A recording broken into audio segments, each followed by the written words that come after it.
really great weed barrier here at IFA. So I'm just going to pop that down. I've already measured it out to be 4 by 4. Just going to lay that in. That's going to keep all the weeds, and in this case grass, down from growing through your bed. Next step is we want to add a really great garden box soil. So we've got the grow box mix. The most common question we get is how much soil are we going to use? And it has a really great and helpful chart here on the back of the bag. So today I think we're going to need somewhere in the 3 to 4 bags. So we'll just go ahead and grab one and pop that in there. Now the easiest way I found to open a bag of soil is just take your shovel, give it a couple jabs. You see it just pops right open. We'll just go ahead and sprinkle that down.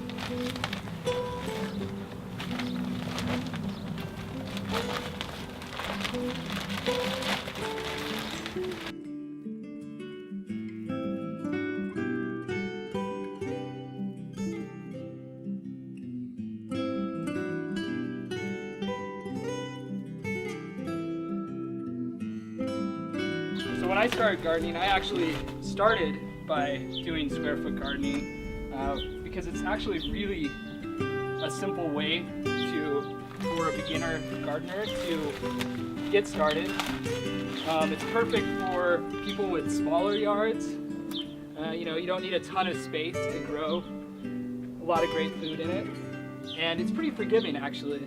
You can control your own soil. That's actually a pretty big benefit.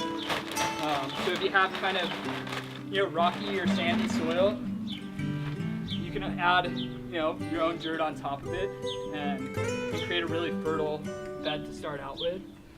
And then as you add and do this multiple seasons, you're going to want to add in some new compost to add in some new nutrients into the soil. And raised box gardening is really great for that. Alright, so before we plant some seeds, we're going to do a mix of seeds and some plants today, some starts. It's nice to water down, kind of wet down the soil. We want to give the seeds the opportunity to have kind of a firm bed to lie on. Especially if we're planting smaller seeds like carrots. Those are pretty small, so we want to be able to make sure they don't kind of get blown away. The rest of those. We're going to give it a pretty good water. Again, to it. Try not to dig in too much. Alright, that looks pretty good. Alright, so today we're going to again plant a mix of some starts and some seeds. So where we want to go with this first is to lay out roughly the square feet that we're going to be working with. So you can do this many different ways. You can get really, really precise with it. You can use string and guidelines, really measure it out. Or you can be kind of scattered with it. The nice thing about nature is that you grow for a season. If you don't like it, you can start over next year. So today I'm going to kind of mark off roughly some feet here. Look with that.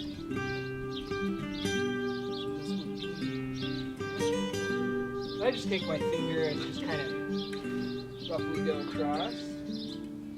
I like to do it in blocks. Again, another foot right here. Again, you can do it with string if you really want to, or you can do it kind of how I was doing it.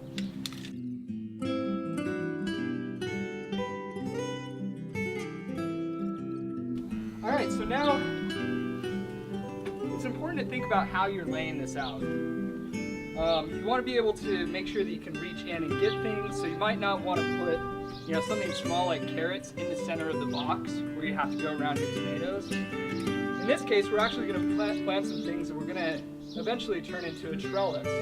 So we're going to do things like some squash, some beans. That's perfect for trellises. And so we're going to kind of know what we're going to do with this back part.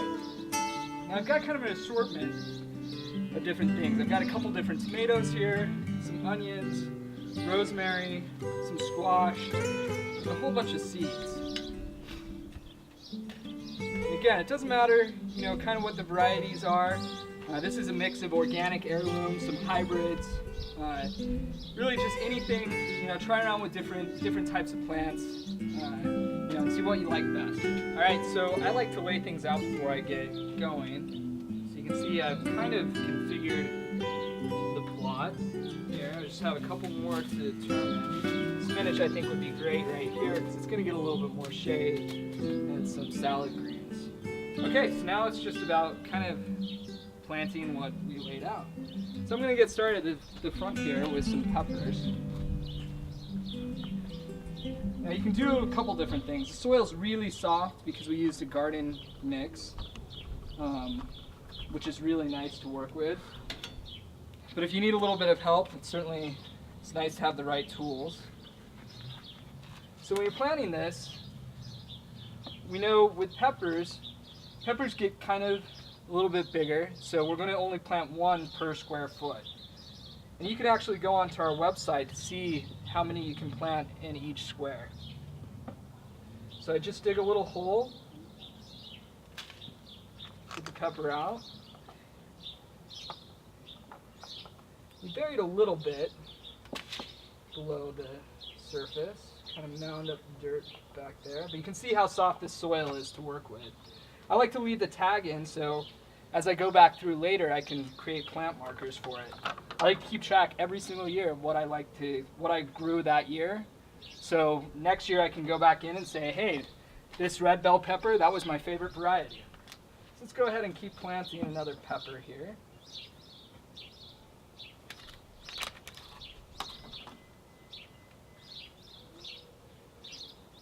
You can see the right type of soil really helps it go quick. Okay, so now we've got some beets. Now beets, you can plant a number of beets in a 1 foot section. So there's a really cool tool for square foot gardening. It actually is a seed spacer. So what you'd want to do is find the correct size spacer for the seeds that you're going to plant. And how you determine that is basically you just open up the seed package here. You can see the size of the beet seeds. So we're just going to find something that kind of matches up with that size. This one's probably appropriate. And the cool thing about this tool is it's actually a foot long. It makes it pretty easy. So I know with beets, you can actually plant 16 beets per square foot. So I'm just going to create a little trough here using the tool. Plop down the tool. Plop in a seed in each hole. And I'm going to go back in and cover it after I'm done planting this plot. So then you move along to the next couple inches away. Just follow suit. Plop all these guys in. Now if you accidentally get a couple seeds per hole, you can go through later and thin those out.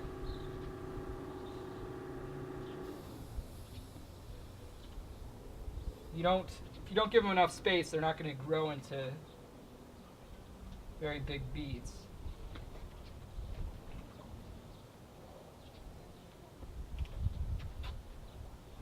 One more row. There's kind of a tomato for every purpose. So we chose a pretty good variety here. We're going to plant a Brandywine heirloom, a celebrity, and some sun sugar. These are like candy, so we'll be lucky to get those off and harvested before people eat them right off the vine. So let's plop in our first tomato. This one is a Brandywine. Brandywine is a very, very popular heirloom variety. It produces really big fruit and is a great slicing tomato. Give it a little bit of water. Now I'm not going to want to do this throughout the whole season, so come back and watch our next video where I'll be installing a drip irrigation system for this guy.